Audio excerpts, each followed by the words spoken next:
Hola a todos, en el encuentro de hoy, titulado Freud desconocido, porque los psicoanalistas no se han tomado el trabajo de organizar la obra freudiana como una estructura teórica. Vamos a hacer una síntesis de los temas centrales que hemos tratado hasta ahora en los anteriores encuentros, que han sido el desconocimiento de la teoría freudiana, el efecto de dispersión que eso ha tenido sobre el movimiento psicoanalítico, que ha llevado a la desestima del inconsciente tópico, y esto es la desestima del aparato psíquico como objeto de estudio del psicoanálisis. Teniendo en cuenta todo esto, si bien se desprenden muchas preguntas, creo que algo que es fundamental para tener en cuenta y preguntarnos es ¿cuál es la importancia entonces que tiene contar con una teoría estructurada? Sí, es fundamental. Yo creo que el problema principal es la lectura lineal de los textos de Freud, porque eso es leerlo como si fuera una novela. Yo les comentaba recién que creo que una de las desgracias de Freud es que tiene un escribir ameno. Y otra de las desgracias es que se sacó el premio Goethe de literatura. Es decir, que los consideran un buen escritor y mucha gente lo lee así como un buen escritor. De hecho, mi primer profesor, Luis Storni, de Freud, lo conocía muchísimo a Freud, pero linealmente, es decir, uno le hacía preguntas y él enseguida decía, en tal texto dice tal cosa, en este dice tal cosa. Lo conocía, pero muchísimo, linealmente. ¿Qué es lo que me dejaba insatisfecha a mí?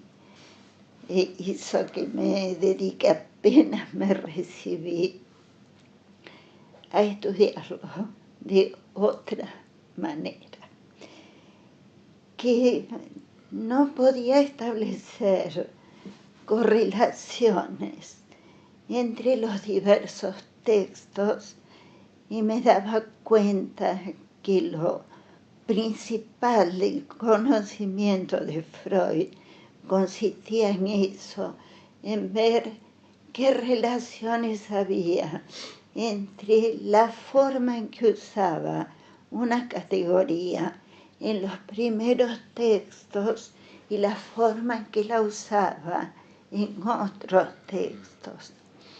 Entonces, ¿cómo estudié a Freud? Eso les quiero contar. Con cuadernos, haciendo cuadros sinópticos, subrayando a mano poder. López Ballesteros lo tengo subrayado todas las hojas en diferentes colores, con carteles, para darme cuenta, acá dice esto y en otro texto menciona lo que dice en este texto. Gasté cartulinas y cartulinas que tenía que guardar abajo de la cama, haciendo cuadros con las interpretaciones de sueños y de síntomas, porque si no, en una lectura lineal no podía darme cuenta de las relaciones lógicas que Freud descubría en los sueños y en los síntomas. Solo así pude darme cuenta de la estructura lógica que Freud descubría en los sueños y en los síntomas. Pero esa cartulina que finalmente tuve que tirar porque se llenaron de tierra, se ensuciaron, se rompieron. También tuve que tirar muchos cuadernos, pero fueron muchos cuadernos. Hicieron entre los cuadernos y las cartulinas que empiece a notar que habían conceptos que perduraban tal cual, otros que cambiaban, pero no eran abandonados. Por ejemplo, si se abandonaba la primer teoría de la angustia, había una segunda teoría de la angustia, la de la metapsicología, y había una tercera teoría de la angustia. Entonces me daba cuenta que había que seguir la tercera. Pero no se abandonaba la teoría del inconsciente tópico. Entonces, había cosas que abandonaba y otras que rearticulaba. Entonces, es imposible leerlo como una novela. Hay que descubrir lo que abandona, lo que persiste, lo que rearticula. Por ejemplo, hay autores como André Green que tiene el tupé de decir que la primera tópica está abandonada. No está abandonada, con vos lo hemos comprobado. Sí, claro. Está rearticulada, es decir, complejizada. Bueno, no hay psicoanalista que use articuladamente la segunda tópica. Ustedes fíjense, usan separadamente inc o ello, e inconsciente en sentido dinámico. Claro. O sea que cuando usan ello, si es que lo usan, no sé cómo lo usan. O sea que vos hasta ahora estás diciendo claramente dos cosas. Una es que las teorías pueden quedar desechadas algunas y ser reemplazadas por otras más complejas que dan cuenta de una adecuación a la realidad que la otra no tenía. Exacto. Se puede reemplazar. Algunas son abandonadas. Abandonadas. La mayoría es rearticulada en una hipercomplejidad. Ese es el punto que vos señalabas antes con tu trabajo, que es algo arduo, pero de lo que se trata es de encontrar, primero identificar las hipótesis, como vos decís, para lo cual hay que leer, digamos, muy sesudamente a Freud. No hay que leer, hay que estudiar. Hay que estudiar muy sesudamente a Freud. Acabas de tocar otro punto. La gente tiene la costumbre de decir, leí a Green, leí a Freud. Es una concepción de lectura bastante light, ¿sí? Es una concepción absolutamente light. Hay que estudiar. Isabel. Pero, perdóname, sí. Discúlpame, pero digo, estudiar sería tomar, primero identificar las hipótesis y encontrarle nexos deductivos, como lo que vos contabas que hacías, para ver si tienen adecuación o no a la experiencia que están tratando de abordar o describir. Exactamente. Isabel, lo que decía Dani y lo que vos hacías en las cartulinas y en los cuadernos, a mi criterio es producir, partiendo de Freud, un nuevo texto. Un nuevo texto que hace las articulaciones posibles para producir una teoría organizada. Ese texto se llama estructura. Estructura, en cualquier definición, es un conjunto de elementos relacionados lógicamente, es decir, elementos con relaciones específicas. Entonces, ¿por qué Freud es desconocido, aunque sea uno de los tipos más famosos del mundo? Porque su obra se vende a patadas, pero la estructura teórica de Freud es desconocida. ¿Pero está armada o no? No, no la armaron. Por eso en parte es desconocida. No, en parte no, es desconocida, totalmente desconocida. Completamente. Sí. Y Isabel, de lo que venías conversando, también pensaba que entonces para poder organizar y estructurar se toman determinados conceptos y se observan a lo largo de la obra, conceptos centrales a lo largo de la obra, qué articulaciones tienen. Hay que estudiarlos, ver si persisten en sus contextos originales, o Freud a lo largo de la obra los recontextualiza. Es lo que hace con el inconsciente tópico cuando lo recontextualiza como ello.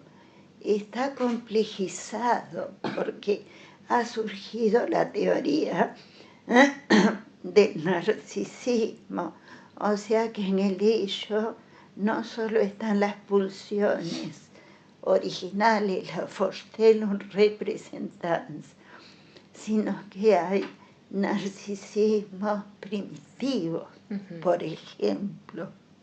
Entonces, no es que abandonó a lo inconsciente tópico, es más complejo y se llama ello. Bien.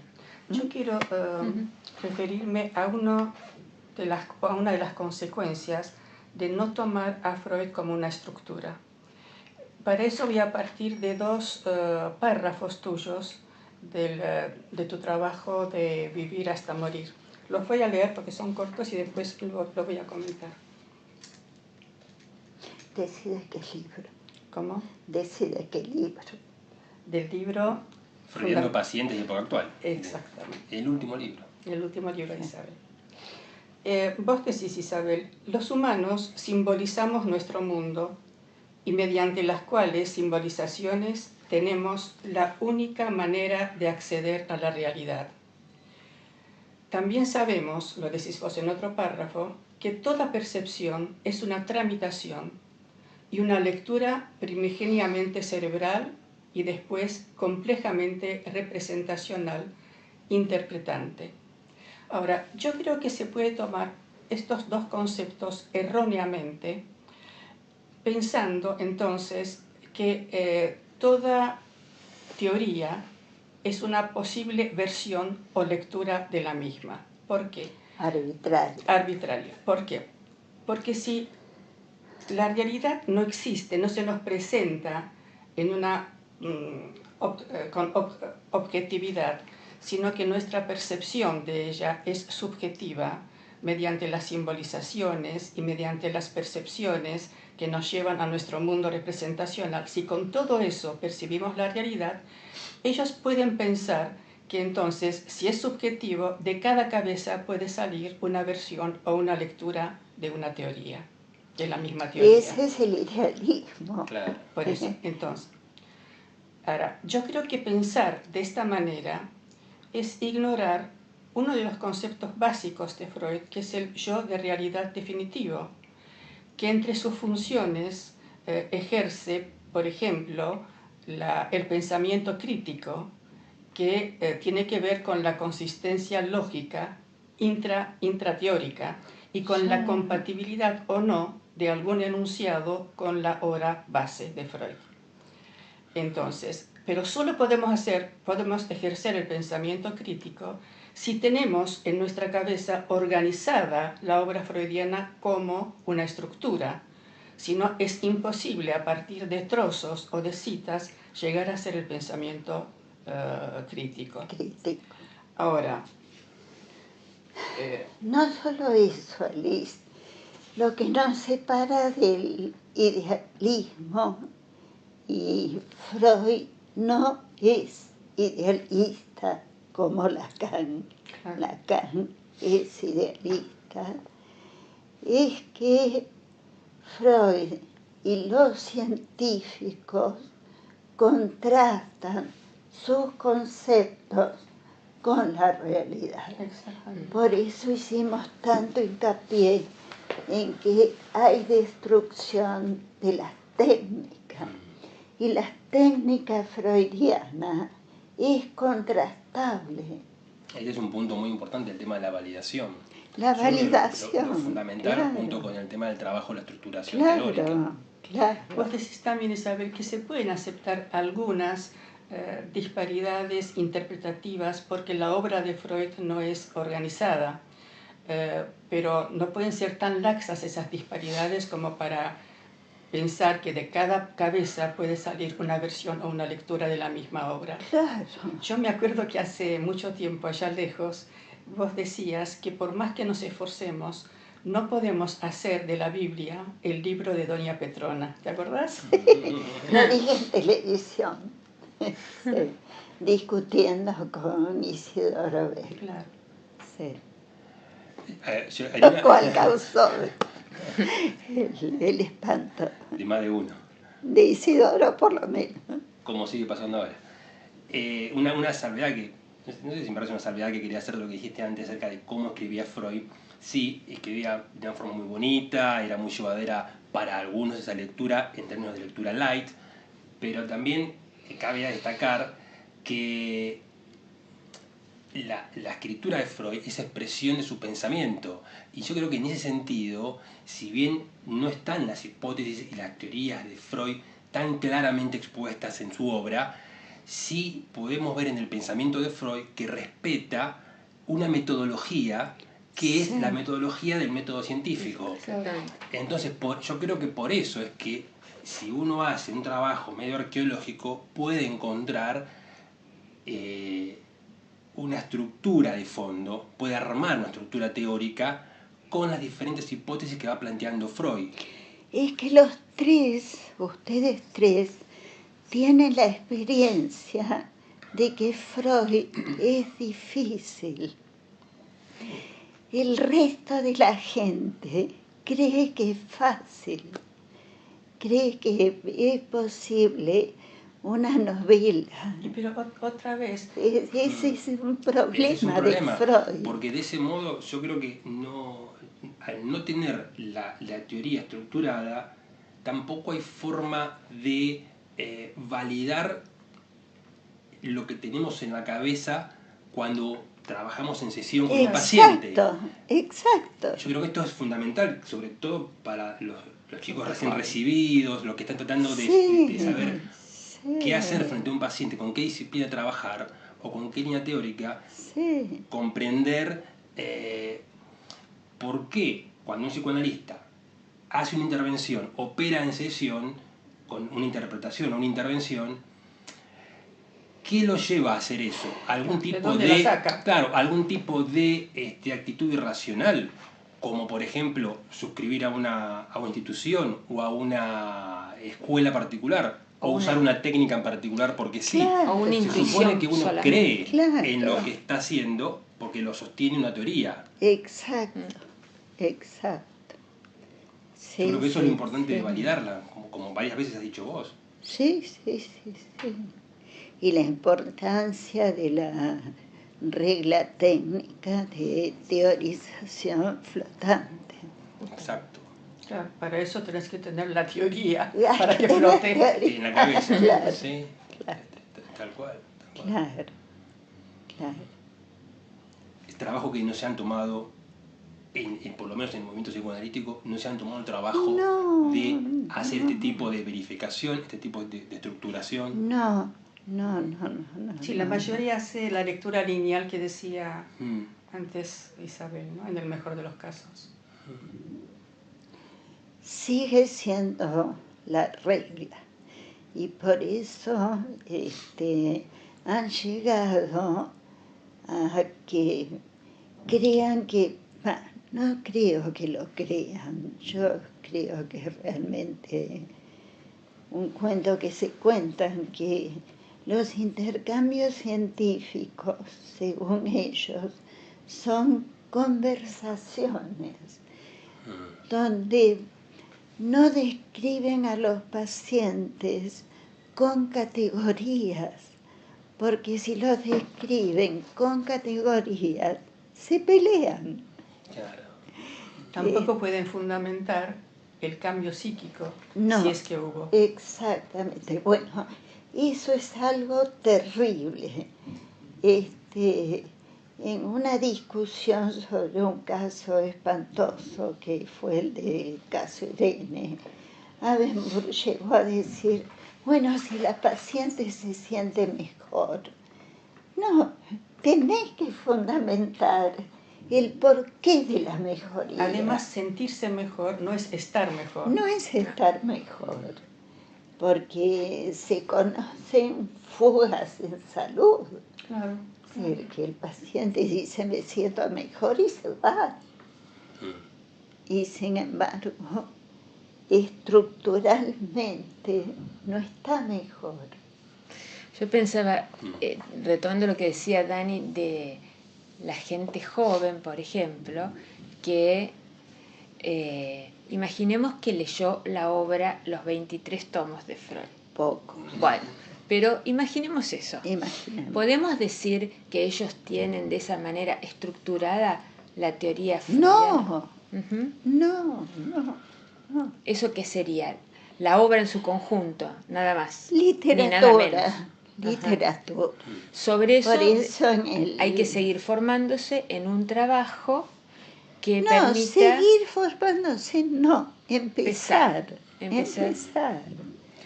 En el capítulo 1 de Lacan versus Freud, yo justamente describo la forma en que se estudia, que es por encajes intuitivos.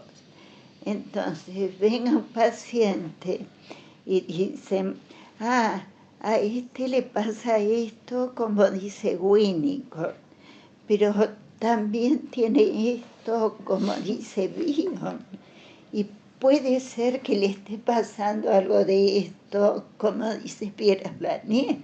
¿Me explico? Sí. Entonces, esta es la ensalada, que en vez de tener categorías, tienen citas. Ven a los pacientes con citas. Y esos son encajes intuitivos. No es una descripción científica. Si vos tenés una teoría, por ejemplo, por tomar un ejemplo, a ver si te parece correcto, estás frente a un paciente y en algún momento observas cómo está organizado su aparato psíquico. Eso sería un abordaje de una manera, con una teoría, es el diagnóstico metapsicológico. ¿Qué ansiedades están en juego? Tienen que saber qué es la metapsicología. Claro. Para poder operar de esa manera. Claro. Bueno, pero se puede estudiar.